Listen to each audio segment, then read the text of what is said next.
saying that the moment they went for Stalingrad, their entire plan was coming undone. That was the mistake. No, the mistake was actually not knocking it out in one go. If you'd have gone in there, taken it very quickly, knocked it on the head, been able to dominate the industrial region. And one of the interesting things is the industrial region in Stalingrad is turning out tanks during the siege, and those tanks are going straight from the factory to fight the Germans. And they're having to sight the shells along the barrel because they haven't got any sights for them. So it continues. If they'd have knocked it out straight away, pushed it aside, it wouldn't have been a problem. The fact they had to hang around, do the tourism bit, I'm afraid, did for them. OK, let's get involved in what we really love doing on History Undone and looking at what the long-term consequences would have been had the Battle of Stalingrad played out differently.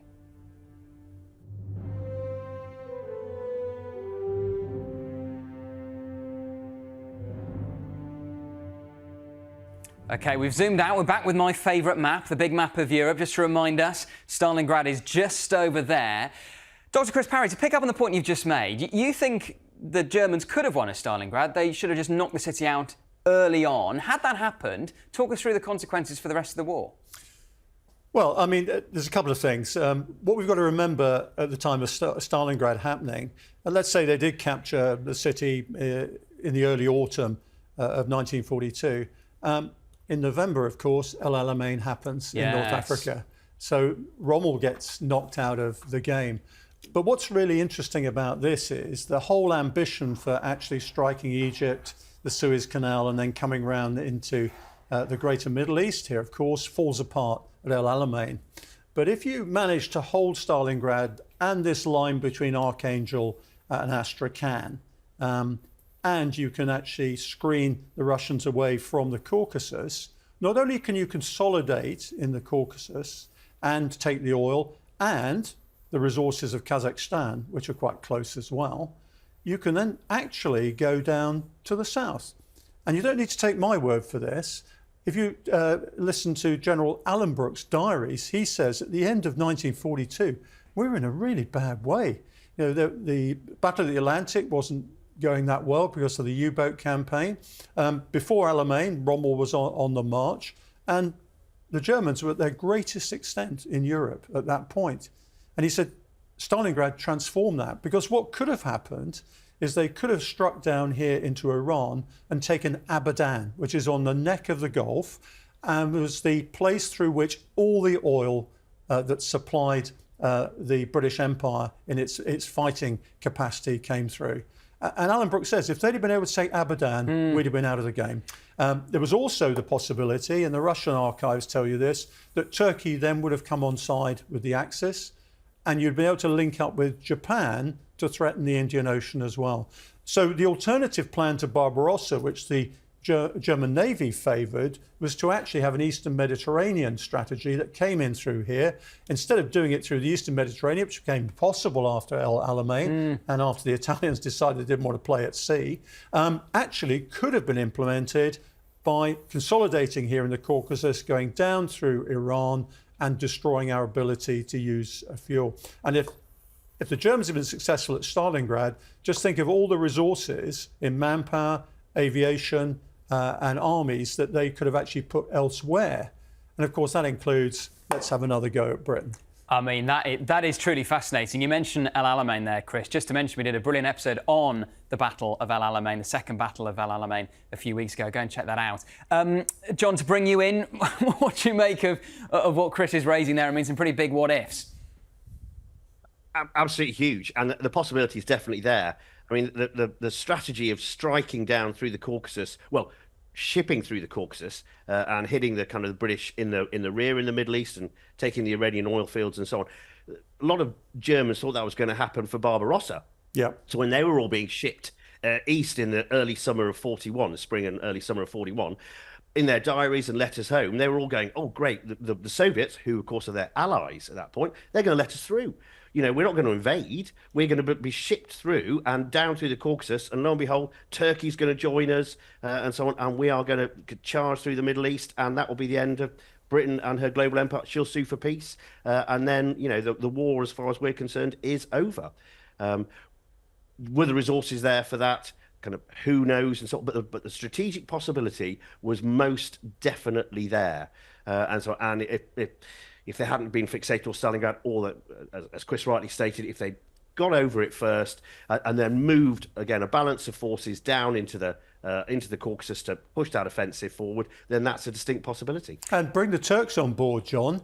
You've got a massive army as well to actually help in this region, and you recreate what was happening during the First World War. Having said that, the Turks at the time, if you look at the documents in Turkey, they're saying, look, we've got to wait and see how the Germans work out. It didn't work out for us that well at the end of the First World War, so let's just wait and see. So Stalingrad is really important. The other thing that could have happened, of course, is if they won at Stalingrad and started to come down into the Caucasus, the Japanese might just have said, you know what, we'll declare war on Russia now. Really? Yeah, and we'll have a go at them from Manchuria. Even though they're already by this point at war with the US, you think they would actually declare war on the Russians? Yeah, we've got to remember that the Pacific War was run very much by the Imperial Navy. The land war in China and on the Russian border was run by the army, and different agendas. But actually, Japan might just have fulfilled the tripartite agreement by saying, look, Germany's really successful on the western side of Eurasia. Let's have a cracker on the eastern side ourselves now. And we'll join up together in the Indian Ocean and so forth. And let's go back, James, to why Midway was so important again in the middle of 1942, in actually pushing the Japanese back. So if we can't advance anymore in the Pacific, let's consolidate in East Asia and let's go for Russia. John, I mean, I don't know what your take is. I can almost sense a slight raised eyebrow at the prospect of Japan declaring war on the Soviet Union. I mean, it's one of the great imponderables of the Second World War is why did Hitler declare war on the United States after Pearl Harbor, and did the obviously tripartite pact? Did he feel bound by that? But did Hitler ever feel bound by any pact that he signed? He definitely didn't feel bound by the Nazi-Soviet pact and so on that he signed. However, Chris is absolutely right. Diplomatic traffic, between Imperial Japan and Nazi Germany at the time was saying, if you carry on doing really, really well, i.e. the Germans, then yes, we'll come in. And then if that had happened, then instead of Nazi Germany facing the horrors of a two-front war, which was always Germany's, and still is, always Germany's fear. So it would be the Soviets that would be facing it. And that would utterly transform the face of the war. Because, the ability of the Soviet Union to just sit behind the Urals with their economic industrial base and continue to fight the war on an attritional basis just wouldn't have been possible. And I think this is the thing for the Germans. It was important not to lose Stalingrad and so on. Losing Stalingrad was militarily for them as well as human cost was an absolute dreadful one. The Soviets could afford to lose it and so on, and still have options because as Chris rightly pointed out beforehand, what you've got there is the potential that they can then regroup, and if the Germans are focusing down south into the Caucasus, then they can, launch a huge offensive to pinch off, to reach the Sea of Azov at Rostov and what have you, and create a super Stalingrad and so on that could lead to the collapse of the German front in the east. But who knows on that front? I think, for me, in essence, it would have given the Germans some strategic options. But I mean, a question I'd always ask is, would Hitler have taken them? Because, in his head, the two enemies that he always wanted to defeat, firstly, France. He fought France in the First World War. He was desperate to beat them and so on. They were Germany's arch enemy, the Erzfeind, as they say. And then it was ideological. It had to destroy Soviet communism. Would he have wanted to destroy the British Empire in that way? Or perhaps, just threaten it and then another olive branch to Churchill, or if Churchill had survived, and say, join us in peace, and you'll keep your empire, and we'll rule the rest of it. I think there's a couple of things here. Let's just say Japan did come in on the side of Germany. Okay, so the three ways in which Russia was supplied by America and ourselves during the Second World War were through Iran, through Vladivostok and the Pacific, and of course up to Murmansk. If the scenario played out as I said, two of those routes would have been denied to Russia. Would Russia have been sustainable in terms of war material without those supplies coming through? And remember, those bombers and that fuel are now available to interdict what's going up to Murmansk. So the Germans can consolidate themselves here in Western Europe. If they draw the line, and I take the point that John says he wants to destroy Bolshevism, but they can actually consolidate all of this here, use the resources of it, and say, come and get us. But surely, Chris, even if they do take Stalingrad, they are going to come unstuck somewhere else. Well, where's that going to be, James? Well, I mean, this is it. Who knows? I mean, they're not weak. I mean, they're running out of manpower. There's no doubt about that. But if they can hold the line here, where else are they going to be vulnerable? Because they're quite well established here. They're taking the pressure is not coming from Russia in the same way it was before. At what point does Stalin say, you know what?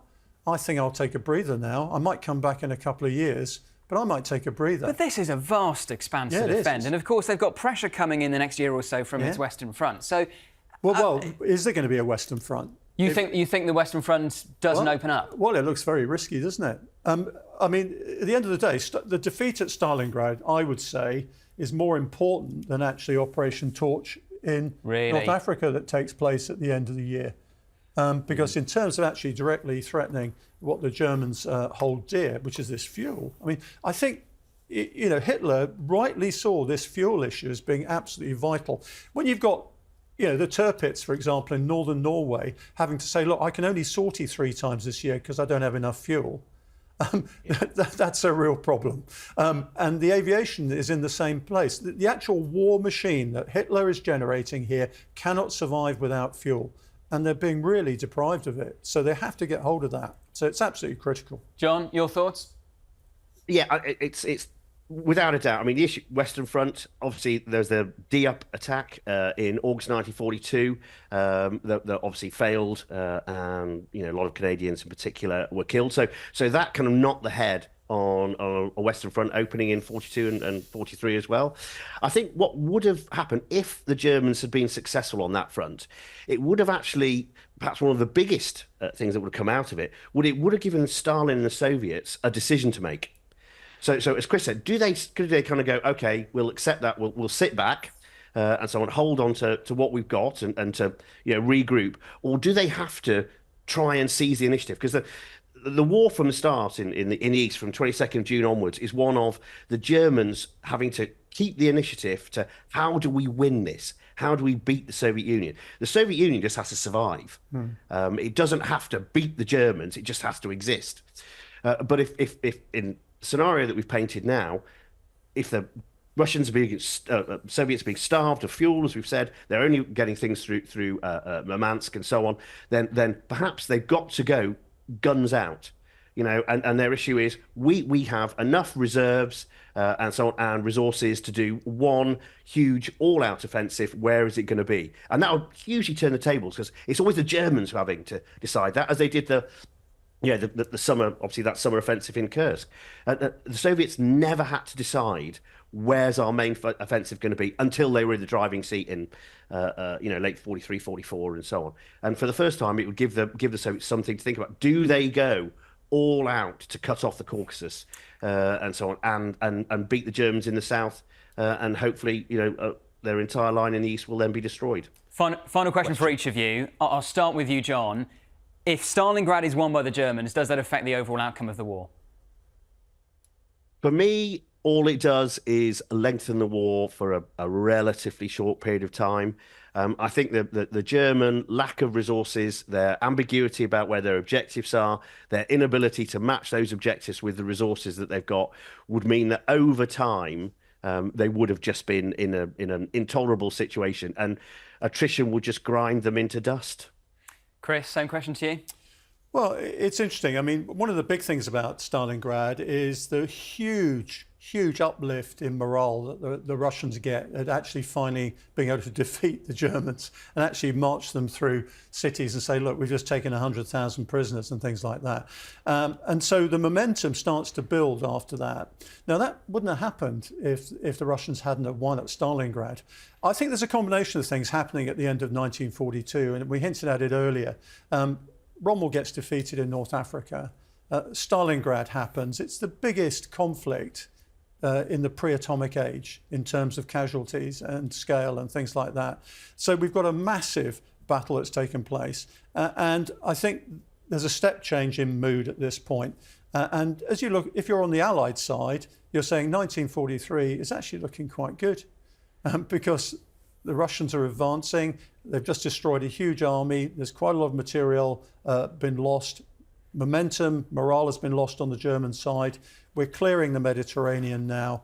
It actually looks like it's coming together. So I agree with John that even if they'd taken Stalingrad and possibly consolidated themselves in the Caucasus, a lot of things would have had to go wrong for the Allies, for the Germans to actually prolong the war more than about a year, 18 months, I would suggest.